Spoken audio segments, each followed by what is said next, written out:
வணக்கம். இன்றைய கல்வி கதவு உங்களை அன்போடு வரவேற்கிறது. இப்போது டிஎன்பிஎஸ்சி கல்வி கதவில் குரூப் 4 டிஎன்பிஎஸ்சியும் திருக்குறளும். இப்போ டிஎன்பிஎஸ்சியில் திருக்குறள் எப்படி பயன்படுத்துகிறாங்க, திருக்குறளை கேட்டால், திருக்குறள் சம்பந்தமான கேள்விகள் கேட்டால் நாம் எப்படி பதில் சொல்ல வேண்டும், அதை பற்றிய ஒரு வீடியோ. இப்போ பாருங்கள், யூகத்தை தான் நம்ம பயன்படுத்தணும். இப்போ திருக்குறள் நிறைய பேர் படிக்கிறாங்க, சில பேர் திருக்குறள் படிக்காதவங்க ஒரு சிலர் இருப்பாங்க, யாரோ ஒருத்தர் இருப்பாங்க. அவங்களும் அந்த திருக்குறளை பற்றி கேட்டால் அவங்க பாஸ் பண்ணணும், அதில் பதில் சொல்லணும். அது எப்படி பாருங்கள். உதாரணத்துக்கு, ஒருமைக்கண் தான் கற்ற கல்வி ஒருவர்க்கு எழுமையும் ஏமாப்பு உடைத்து. இது குறள். இப்போது இந்த குறளை நல்லா மனப்பாடம் பண்ணி படிச்சிருக்கிறவங்களுக்கு ஒரு செகண்டில், ஒரு வினாடியில் பதில் சொல்லிடுவாங்க. அதுக்கு ஆப்ஷன் கொடுத்துருக்காங்க. ஏ பெருமை, பி ஏமாற்றம், சி பாதுகாப்பு, டி பொறுமை. 4 ஆப்ஷன் கொடுத்துருக்காங்க. சரி, இந்த குறள் படிக்கலை, சூழ்நிலை படிக்கலை, இப்போ இந்த குறளுக்கு எப்படி நம்ம பதில் சொல்கிறது அது பாருங்கள். இந்த ஒருமைக்கண் இதுக்கு அர்த்தம் தெரியலன்னு வச்சுங்க. தான் கற்ற கல்வி, இதுக்கு அர்த்தம் எல்லாருக்கும் தெரியும். தான் கற்ற கல்வி, தான் கற்ற கல்வி. ஒருவருக்கு, அது ஒருவருக்குன்னா ஒருத்தருக்குன்னு வச்சுங்களேன். ஒருவருக்கு எழுமையும் ஏமாப்பு உடைத்து. இந்த இடத்துல பாருங்கள், எழுமை உம்முன்னு வருது. எழுமையும் ஏமாப்பு. எழுமை, அப்போ எழுமைனா என்ன? அதுவும் ஏதோ ஒரு ஏழுன்ற ஒரு வார்த்தை தான் நமக்கு ஞாபகம் வருது, மற்றது தெரியல. 7. சரி, ஏமாப்பு. அப்போ ஏமாப்பு என்னவா இருக்கும்? ஐயோ, யூகத்தில் பார்க்கணும். எழுமையும் என்பது, இப்போ எழுமை திரைப்பட பாடல் ஏதாவது எழுமை அப்படின்னு எதுனா வருதா அப்படி பார்க்கணும். பிறப்பு பிறந்திருந்தும் சொந்தம் இந்த சொந்தமம்மா அப்படின்ட்டு ஒரு பாட்டில் வருது.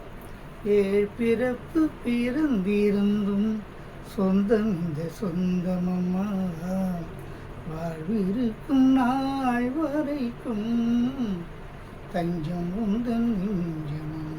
இப்போ 7 பிறப்புன்ற ஒரு வார்த்தை வருது. அப்போ அந்த பாட்டில் 7 பிறப்புன்ற ஒரு வார்த்தை வரும்போது நம்மளுக்கு ஒரு ஒரு இதுக்கு உதாரணத்துக்கு சொல்கிறேன். பல சிந்தனைகளில் சில பேர் வெவ்வேறு விதமாக அந்த ஞாபகம் வரும். இந்த சினிமா பாடலாம் டக்குன்னு நமக்கு வரும், ஏன்னா அடிக்கடிக்கு கேட்குற வாய்ப்பு இருக்குது. எழுமையும் அப்போ 7 பிறப்பு. ஏமாப்பு, அப்போ ஏமாப்புன்னா நம்மளுக்கு ஒன்றும் தெரியலையே, என்னடா அது இந்த ஏமாப்புனா என்ன? சரி, பதிலுக்கு வருவோம். பார்த்தோம், எழுமையும் ஏமாப்பு உடைத்துன்னு பாருங்கள். அதுக்கடுத்து பாருங்கள், பதிலை பாருங்கள். பெருமை, 7 பிறப்பு பெருமை என்ன? அதுவும் நமக்கு சரியாக வரபடி தெரியல. சரி, ஏமாற்றம். ஏமாற்றத்துக்கும் 7 பிறப்பும் என்ன? ஒருமைக்கண் தான் கற்ற கல்வி, தான் கற்ற கல்வின்ற ஒரு வார்த்தை வேறு இருக்குது. இங்கே எழுமையும் ஏமாப்பு உடைத்துன்னு வேறு இருக்குது. சரி, ஏமாற்றம். சரி, பாதுகாப்பு. பாதுகாப்பு வருமா? சரி, பொறுமை வருமா? பொறுமை கூட அந்தளவுக்கு வரா அப்படி தெரியலையே.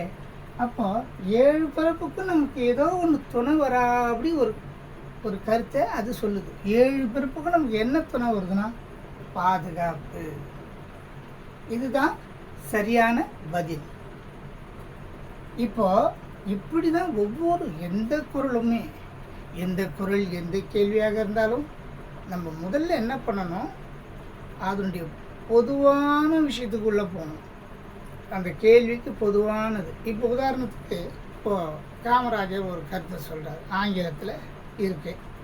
சரி, ஆங்கிலம் நம்மளுக்கு புரியலனாலும் காமராஜர் என்ன சொல்லுவார்? காமராஜர் என்ன சொல்லுவார்? நாட்டுக்கு நல்லதை சொல்லுவார், நாட்டுக்கு நல்லதை தான் சொல்லுவார்.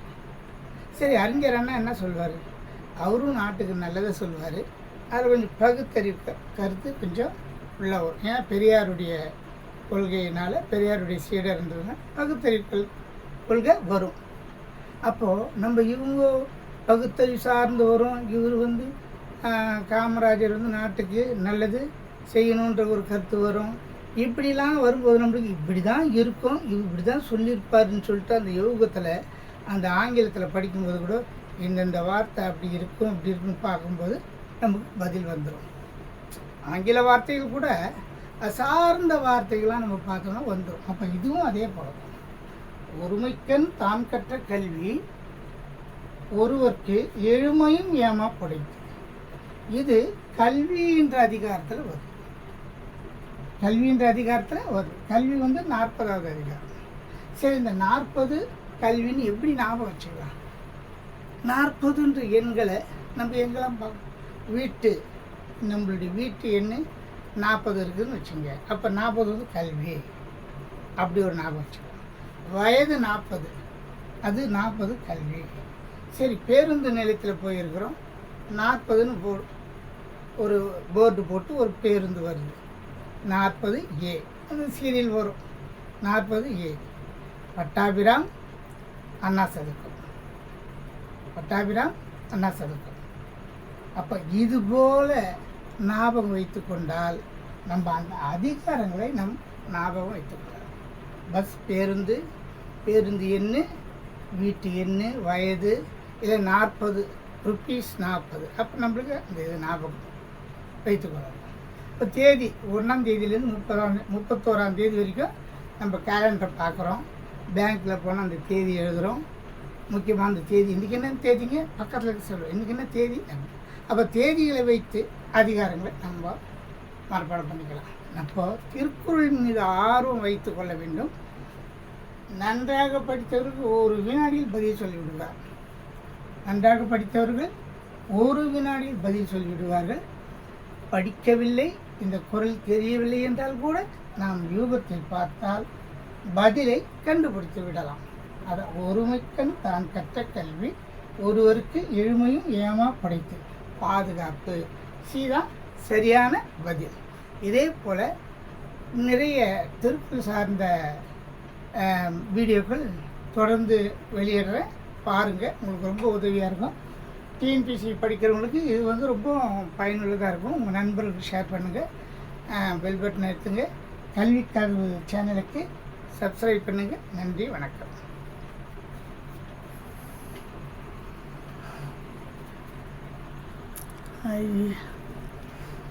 வீடியோ தான் எடுக்கல.